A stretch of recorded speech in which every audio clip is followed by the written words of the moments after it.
Goeiedag, ek is Loot Jooste en ek groet hier uit 'n warm olifantshoek reeds vroeg in die môre. Kom ons bid saam. Almagtige Hemelse Vader, wat 'n wonderlike voorreg is dit om ook in hierdie lieflike môre rondom U woord te kan vergader. Dankie dat U vir ons moet en bewaar die afgelope week. Dankie liewe Here dat ons die wonderlike voorreg het om te kan lewe, maar dat ons ook die voorreg het om te kan lewe tot eer en verheerliking van die groot en heilige naam. Dankie dat ons ook die wonderlike voorreg het om gehoorsaam te kan wees aan U groot opdrag en die boodskap van redding te kan uitdra aan die mensdom daar buite. Here, raak ons dan aan deur die kragtige werk van die Heilige Gees, dat ek vanmôre die waarheid sal spreek, dat ek dit sal spreek wat U wil hê gespreek moet word, en die wat hoor tot die ewige lewe dit moet hoor. Bid dit alles in Jesus se wonderlike naam. Amen.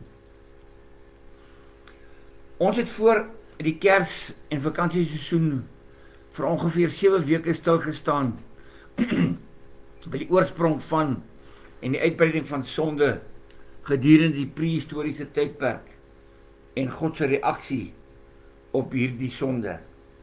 Ek wil net weer vir u herinner daaraan, die prehistoriese tydperk is daardie tydperk van die skepping tot en met die val, of tot en met die toring van Babel. Daar waar die geskiedenis van Abraham begin, daar eindig die prehistoriese tyd. Van Abraham af tot vandag toe, is dit wat in die verlede gebeur het, die historiese gedeelte van ons lewe op aarde. Ons gaan vandag verder met ons reeks oor die sonde. Ons duik nou weer dieper in die oorhoofse tema, die mens en sonde. In hierdie tema gaan ons dieper delf en ons 'n kennis verbreed rondom 3 aspekte rakende die mens se verhouding met sonde. Ons gaan vandag stil staan by die invloed van sonde, maar ons gaan ook 'n boodskap of 2 bring oor wat om te doen met sonde, hoe hanteer ek sonde, en ons gaan ook kyk na aspekte waarin ons ons kennis gaan verbreed oor hoe handel ons met die gevolge van sonde na ons sondebelydenis. Kom ons kyk vandag dan na die invloed van sonde. Die mens, ek sê weer, die mens is selfverantwoordelik vir die gevolge van sy eie sonde. Dit is die enigste aspek wat ons dan ook vandag gaan hanteer, want dit is 'n maklike aspek om te verstaan, maar daar is tog 'n paar draaie wat 'n mens moet uitsorteer voordat jy weer op die reguit pad kom. Ek wil hê dat u baie mooi aandag moet gee aan die volgende skrifgedeelte wat ek nou aan u gaan voorhou. Trek hierdie skrifgedeelte deur na u eie lewe terwyl ons lees. U optrede in die samelewing, dit wil sê u optrede teenoor die medemens in die algemeen. Doen 'n selfondersoek terwyl jy luister na die skrifgedeelte. Jesegiel 18 vers 10 tot 18. Ons skrifgedeelte dan hierdie môre is Jesegiel 18 vers 10 tot 18. Maar sê nou hierdie man het 'n seun, en hierdie seun word groot, en dan besteel hy mense. Hy maak sommer iemand dood, en hy weier om goed te doen. Hierdie seun doen al die slegte dinge wat sy pa nooit sou droom om te doen nie. Hy aanbid afgode, en slaap by ander man se vrou. Hy steel van arme mense, en weier om mense te help wat desperaat is. As mense hom geld skuld, vat hy sommer hulle meubels. Hy aanbid afgode en doen alles wat sleg is. Hy leen geld uit teen buitensporige rente. Sal ek so 'n slegte mens laat bly lewe? Vra die Here, Jesegiel se God. Nee, hy moet doodgemaak word, want hy is skuldig. Maar sê nou hierdie slegte seun het op sy beurt ook 'n seun. Hierdie seun sien watter slegte lewe sy pa lei, en hy besluit om 'n ander koers in te slaan. Hierdie seun weier om voor afgode te buig. Hy slaap nie by 'n ander man se vrou nie. Hy besteel nie arme mense nie en behandel mense wat hom geld skuld altyd goed. Hy gee kos vir mense wat honger is en klere vir mense wat koud kry. Hy help arme mense en leen die geld teen buitensporige rentekoerse aan ander uit nie. Hy doen alles wat ek, die Here God, vir die mense gesê het om te doen.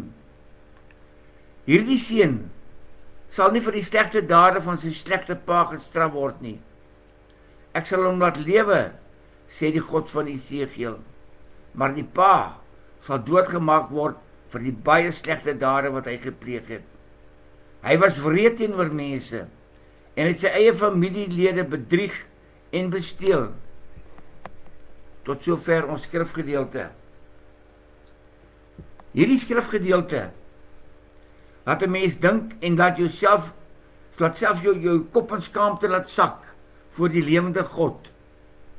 Ek wil u aanraai om die hele Esegiel 18 vers 1 tot 32 deeglik in die eie stilte tyd te gaan deurlees. Ons gaan dan ook nou die hele hoofstuk bestudeer. Die tema van hierdie hoofstuk handel oor individuele verantwoordelikheid vir jou eie sonde. Wanneer u hierdie hoofstuk deurlees, sal u sien dat die hoofstuk begin met die baie bekende spreekwoord, die paas eet groen druiwe, en dan word die kinders se tande stomp. Hierdie spreekwoord spruit voort uit die opvatting uit die nabye ooste, dat die groep baie belangriker is as die individu. Die individu was eintlik slegs belangrik, in soverre dit die groep geraak het.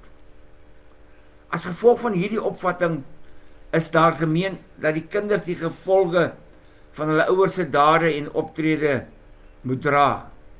Dit spruit voort uit die ou stam samelewing, waar die mense baie sterk op mekaar aangewese was, en waarin die groep se belange, en nie die van die individu, nie die belangrikste was. Met die verloop van tyd is hierdie standpunt op die godsdienstige lewe toegepas. In die tyd van Esegiel is daar dikwels gemeen dat die kinders juist die straf moet dra vir die sondes van die vaders. Dit was veral 'n aktuele probleem vir hulle wat saam met Esegiel in ballingskap weggevoer is. Nou is dit so dat die mens nog altyd so graag die skuld op ander plaas. Daarvan lees ons reeds in Genesis 3. As Adam sê dat die skuld van die sonde op die skouers van sy vrou rus, en Eva weer die blaam plaas op die slang. Die tydgenote van Esegiel het gemeen dat hulle gestraf word, omdat hulle voorgeslagte verkeerd opgetree het. Hierdie standpunt word nou deur God self afgewys. Esegiel 18 vers 3 tot 4. So seker as ek leef, sê die Here my God, julle sal nie meer die spreekwoord in Israel gebruik nie. Al die mense behoort aan my, vaders en kinders is myne. Dit is die mens wat sondig wat sal sterf. Wie wil leef volgens my wil, sal laat reg geskied en reg doen. Ek lees weer vir u hierdie kragtige 2 verse. Esegiel 18 vers 3 tot 4. So seker as ek leef, sê die Here my God, julle sal nie meer die spreekwoord in Israel gebruik nie. Al die mense behoort aan my, vaders en kinders is myne. Dit is die mens wat sondig wat sal sterf. Wie wil leef volgens my wil, sal reg laat geskied en reg doen. Baie duidelik word dit in vers 4 aangestip, dat die mens wat sondig, diegene wat teen God in opstand kom, deur nie sy gebooie en verordeninge te gehoorsaam nie, sal sterf. Nie net fisies sterf nie, weet ons, maar ook vir ewig in die helse vuur gewerp sal word. Vanaf vers 5 tot 9 vind ons dat die wat leef volgens die wil van God sal bly leef. In hierdie gedeelte word juis aangedui dit wat die gelowige kind van God nie doen nie.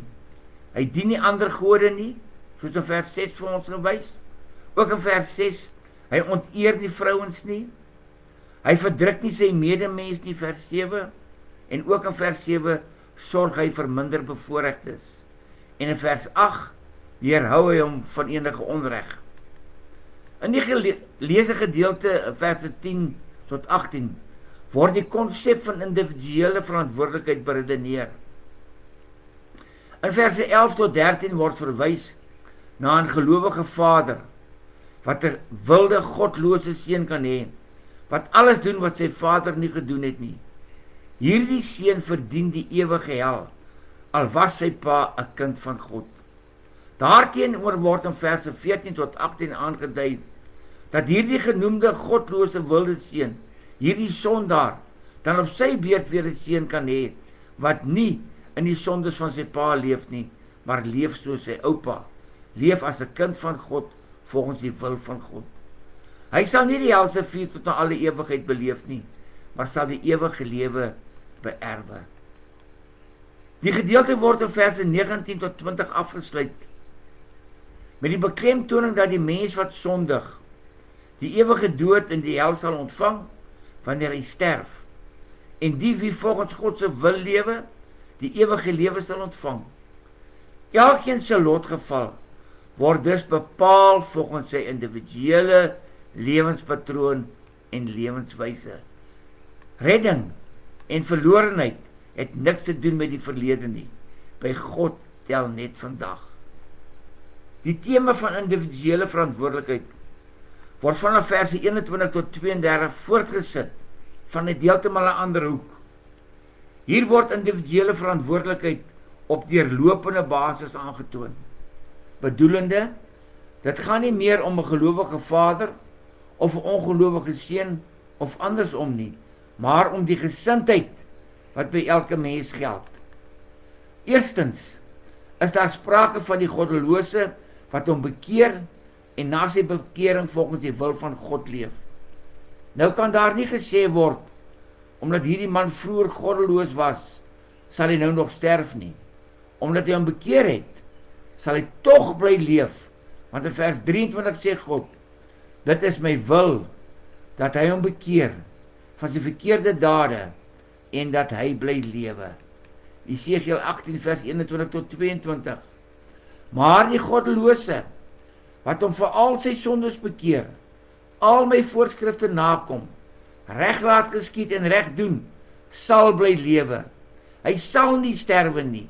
Nie een van sy oortredinge wat hy begaan het, sal teen hom gehou word nie.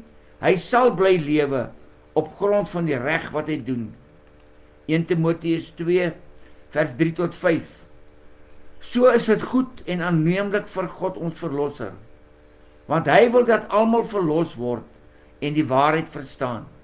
Want daar is net een God en een middelaar wat God en mens kan versoen. Hy is die mens, Christus Jesus. Daarteenoor kan iemand hom nie daarop beroep dat hy eenmaal die wil van God gedoen het, as hy nou afskuwelike dinge doen nie.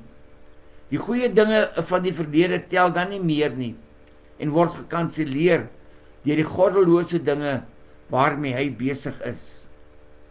Jesegiel 18 vers 24.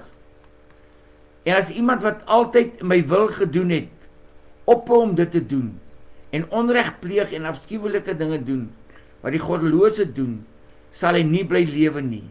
Nie een van die goeie dinge wat hy gedoen het, sal in sy gunst stel nie, want hy het ontrou geword, en hy sal sterf op grond van sy sonde, wat hy gedoen het.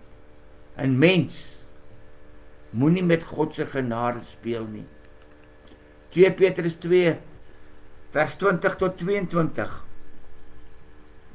En as mense ontsnap het van die besmettings van die wêreld, deurdat hulle ons Here en Verlosser Jesus Christus leer ken het, en hulle weer in die besmettings vasgevang en daarin verslaaf word, dan is hulle aan die einde slegter daaraan toe as aan die begin. Dit sou definitief vir hulle beter gewees het, as hulle die pad van geregtigheid nie leer ken het nie, as dat hulle dit wel leer ken het, en toe afgewyk het van die heilige voorskrifte wat aan hulle oorgelewer is. Hebreërs 6 vers 4 tot 8. Dit is 'n baie bekende gedeelte hierdie Hebreërs 6 vers 4 tot 8, maar dit is ook 'n baie kontroversiële gedeelte in die skrif. Ek haal vir julle aan, Hebreërs 6 vers 4 tot 8. Intussen moet julle besef dat dit onmoontlik is om hulle wat eenmaal deur God verlig is, maar daarna hulle rug op God gedraai het, weer tot inkeer te bring. Hulle wat God se geskenk aanvaar het, wat die Heilige Gees ontvang het, wat die lieflikheid van God se woord en die kragte van God se toekomstige wêreld beleef het. As hulle dan tog hulle rug op God draai, kan hulle nie weer tot inkeer gebring word nie, want wat hulle self betref, kruisig hulle die seun van God opnuut, en hulle maak hom openlik tot 'n bespotting. As die grond die reën indrink, wat gereeld daarop val, en 'n goeie oes vir die landbouers voortbring, rus God se seën daarop. Maar as dit net dorings en distels oplewer, is dit nutteloos. God sal weldra sy vloek daaroor uitspreek, en uiteindelik is dit bestem vir die vuur. Tot sover daardie aanhaling. Hier het ons te doen met iemand wat weet van Jesus en hoe om gered te word. Iemand wat heel moontlik ook al onder die goeie invloed van kinders van God was, maar die waarheid tog uiteindelik verwerp en doelbewus besluit om na die vroeë sondige lewe terug te keer. So iemand is nog baie slegter daaraan toe as tevore, want hy was op die enigste pad na verlossing, maar het dit verwerp. Hy is soos iemand wat besig is om in die dryfstand weg te sink en weier om die tou van redding wat na hom gegooi word vas te gryp. Hierdie gedeelte, vers 21 tot 32 oor individuele verantwoordelikheid, word afgesluit met die regstelling van 'n verkeerde opvatting in die Esegiel se tyd. Ek sê weer, jy het nie verkeerd gehoor nie. Hierdie gedeelte, vers 21 tot 32 oor individuele verantwoordelikheid, word afgesluit met die regstelling van 'n verkeerde opvatting in Esegiel se tyd. Die volk Israel het gesê, die Here tree nie reg op nie, en daarmee spesifiek verwys na die feit dat die Here hulle sou straf vir ander se sonde. Hulle het nie daarvan gehou nie. Esegiel 18 vers 25 sê vir ons baie duidelik. Julle sê die Here tree nie reg op nie. Luister Israel, sê die Here, tree ek nie reg op nie? Dit is julle wat nie reg optree nie. Hier word nou uitdruklik uitgespel dat God nie onregverdig is nie. God beoordeel elke individu. Elke mens ontvang dit wat hy verdien. As die goddelose hom bekeer, sal hy lewe. As die gelowige in sonde verval, sal hy sterwe. Daarom besluit dit nie alleen met die beklemtoning dat die Here elkeen volgens sy eie optrede gaan oordeel nie, maar juis met 'n oproep tot bekering. Is dit nie wonderlik nie? Die ongelowige, die nominale Christen, die sondaar wat volhard in sy sondige lewenswyse, hulle lewenswyse lei tot die dood, die ewige helse vuur. En dis aan hulle wat die Here nog steeds sy uitnodiging rig. Die Here wil nie hê hulle moet verlore gaan nie. Soos wat hy in vers 31 tot 32 sy hart teenoor Israel oopmaak, so maak hy ook vandag sy hart teenoor verlore sondaars oop, vir wie hy nog 'n kans wil gee. Daar staan geskrywe, laat vaar al julle oortredinge, kry 'n nuwe gesindheid, 'n nuwe gees. Waarom wil jy sterf, Israel? Dit is nie my wil dat die mens moet sterf nie, sê die Here, maar dat hy hom moet bekeer en bly lewe. Hier kry ons dit so duidelik. Jesus Christus, wanneer hy sy prediking op aarde begin, dan sê hy, bekeer julle. Wanneer Johannes die Doper sy prediking op aarde begin, dan sê hy, bekeer julle. Hier sê jy die Here God nog in die tyd van Esegiel, dit is nie my wil dat die mens moet sterf nie, sê die Here, maar dat hy hom moet bekeer en bly lewe. Johannes 3 vers 16 tot 17. God het die mensdom so lief gehad, dat hy sy enigste seun gegee het, sodat elkeen wat in hom glo, nie verlore gaan nie, maar die ewige lewe sal hê. God het immers nie die seun na die mense wêreld toe gestuur om die mense te veroordeel nie, maar sodat die mens deur hom verlos kan word. Lees weer vir julle Johannes 3, vers 16 tot 17. Dit bly maar een van die kragtigste versgedeeltes in die Bybel vir my. God het die mensdom so lief gehad, dat hy sy enigste seun gegee het, sodat elkeen wat in hom glo, nie verlore gaan nie, maar die ewige lewe sal hê.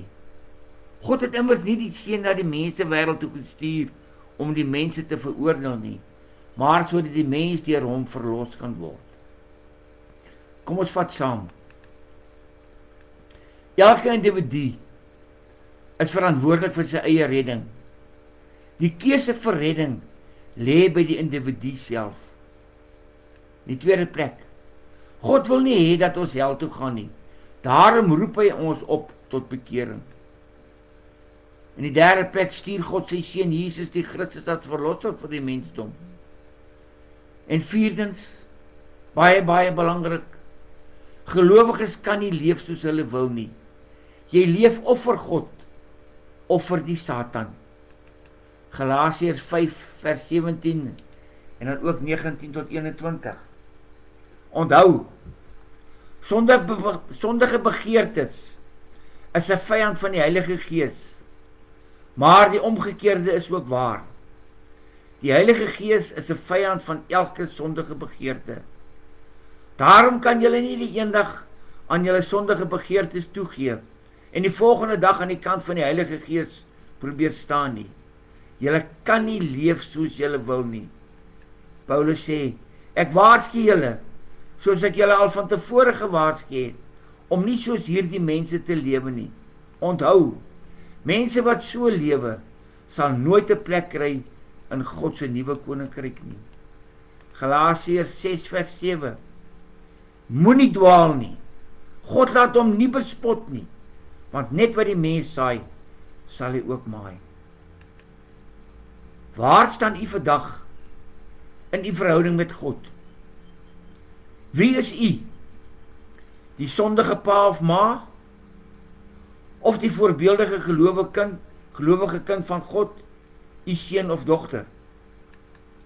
Indien u vandag onder leiding van die Heilige Gees tot die besef gekom het, dat u kan assosieer met die sondige pa of ma van Jesegiel 18, luister dan bidend verder. Erken dat jy sonder die Here Jesus 'n verlore sondaar op pad hel toe is, en dat jy Jesus nodig het as jou verlosser. Matteus 5 vers 3. Geseënd is die wat erken en weet hoe afhanklik hulle van God is, want aan hulle behoort die koninkryk van God. Bely jou sondes teenoor God en vra hom om vergifnis daarvoor. Bely jou onvermoë om enigiets te kan doen om die Here se guns te verdien. Bely dat daar vir jou sondes slegs vergifnis is deur die kruisdood, sterwe en opstanding van die Here Jesus. Vra dan dat God die Vader jou sondes sal vergewe. 1 Johannes 1 vers 7 tot 9.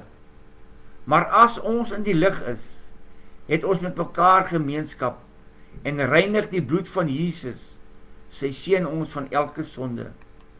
As ons beweer dat ons nie sonde het nie, bedrieg ons onsself en is die waarheid nie in ons nie. Maar as ons ons sondes bely, hy is getrou en regverdig. Hy vergewe ons sondes en reinig ons van alle ongeregtigheid. Handelinge 8 vers 12. Oor hulle ongeregtighede sal ek genadig wees en aan hulle sondes nooit meer dink nie. Bekeer jou van jou verkeerde weë. Draai weg van jou sonde en baie belangrik, breek daarmee. Laat staan jou sondes, gewoontes en sondige lewenswyses wat strydig is met die wette en die verordeninge en die wil van God. Spreuke 28 vers 13. Wie sy sonde wegsteek, moet niks goeds te wag te wees nie. Wie sy sonde bely en daarvan afsien, daarmee permanent breek, sal genade ontvang. Gee jou lewe oor aan God.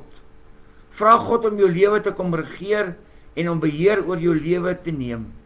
Openbaring 3 vers 20. Kyk, ek staan by die deur en ek klop, sê Jesus. As iemand my stem hoor en die deur oopmaak, sal ek by hom of haar ingaan en saam met hom of haar die feesmaal hou en hy of sy saam met my. Glo dat Jesus se kruisdood genoegsaam was vir God om jou sondes te vergewe, om jou aan te neem as kind van God en om aan jou die geskenk van die ewige lewe te gee. Glo dat jy nou aan God behoort. Romeine 10 verse 10 en 13. Met die hart glo ons en word vrygespreek van al ons sonde en met die mond bely ons en ons word gered. Elkeen wat die naam van die Here aanroep, sal gered word.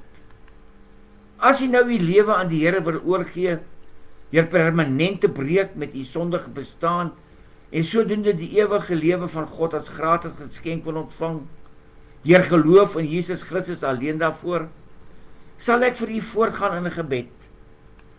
Sê hierdie gebed agterna en doen dit net as u waaragtig wil breek met die sonde en kind van God wil wees. Ek sê weer, doen dit net as u waaragtig wil breek met u sonde en 'n kind van God wil wees. Almagtige God, ek kom in die naam van Jesus Christus na u toe, onder leiding van die Heilige Gees. Ek erken dat ek 'n verlore sondaar is. Ek glo dat Jesus aan die kruis op Golgotha vir my sondes betaal het, met sy kruisdood, dat hy begrawe is, en na 3 dae in die graf, deur u bonatuurlike kragte uit die dood opgewek is, as oorwinnaar, oor die dood, sonde en die Satan. Ek neem Jesus aan, as my verlosser, en gee aan u die volle beheer van my lewe oor. Ek het berou oor my sonde. Ek bely dit vandag voor u, en vra dat u elkeen van my sonde sal vergewe. Dat u my sal reinig met die bloed van Jesus. Help my deur die werking van die Heilige Gees om weg te draai van my sonde, om permanent daarmee te breek en u te volg vir die res van my lewe. Dankie vir die geskenk van die ewige lewe wat ek nou het. Amen. As hierdie gebed wat jy nou gebid het, die begeerte van die hart is, kyk wat sê die Bybel daarvan in Johannes 6 vers 47.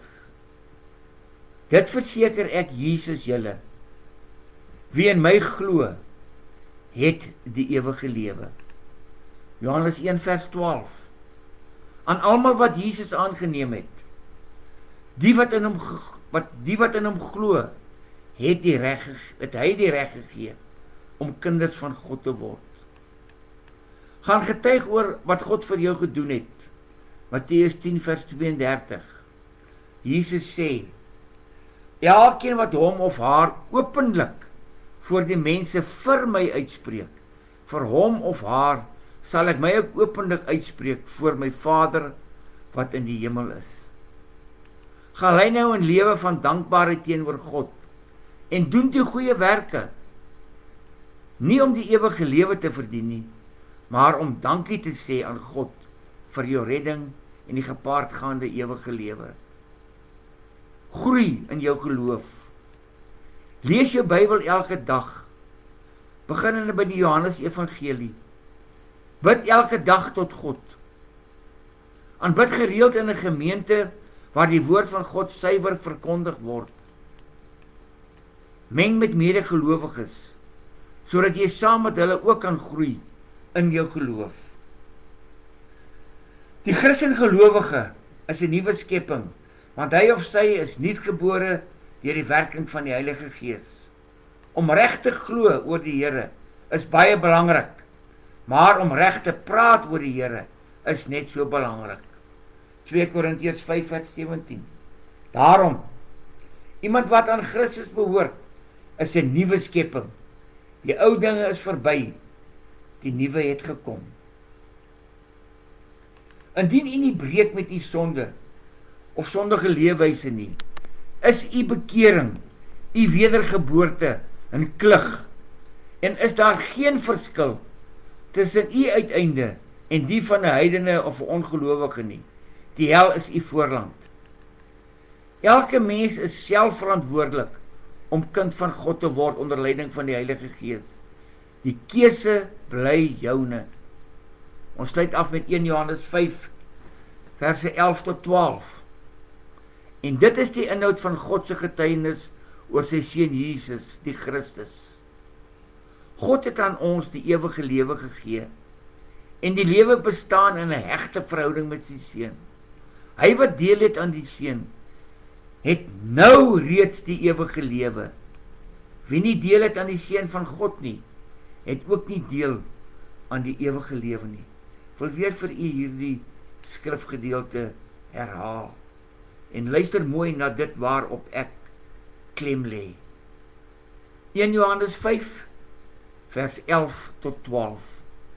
En dit is die inhoud van God se getuienis oor sy seun Jesus, die Christus.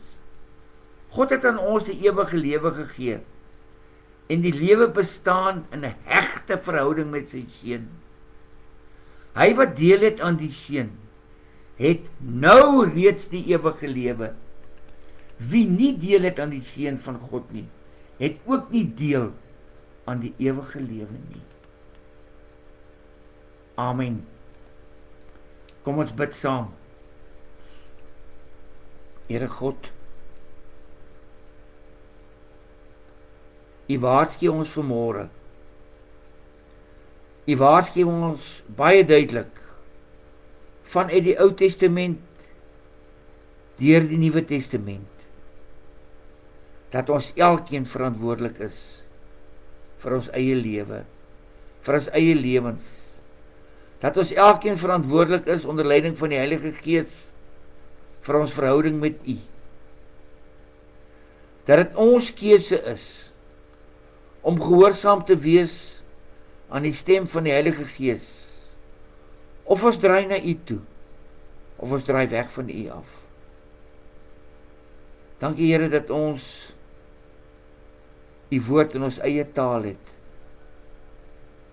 dat U woord vir ons beskikbaar is, sodat ons in geen onduidelike taal kan verstaan, dat U wil hê, dat ons nie verlore moet gaan nie, maar dat ons die ewige lewe moet beerwe, en daarom het U vir Jesus Christus gestuur.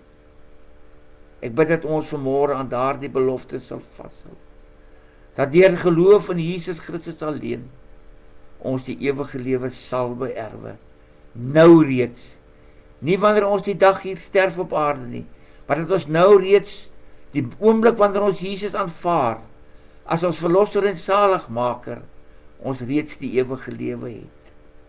Ons loof en ons prys U groot en heilige naam daarvoor. Amen. Voordat ons tot sien sê, ek maak gebruik van die Bybel in praktyk uitgegee deur Koenboeke, as ook deur skrifgefundeerde artikels op Google vir die voorbereiding van my gesprekke met U. Tot 'n volgende keer, mooi loop en lekker loop saam met Jesus Christus.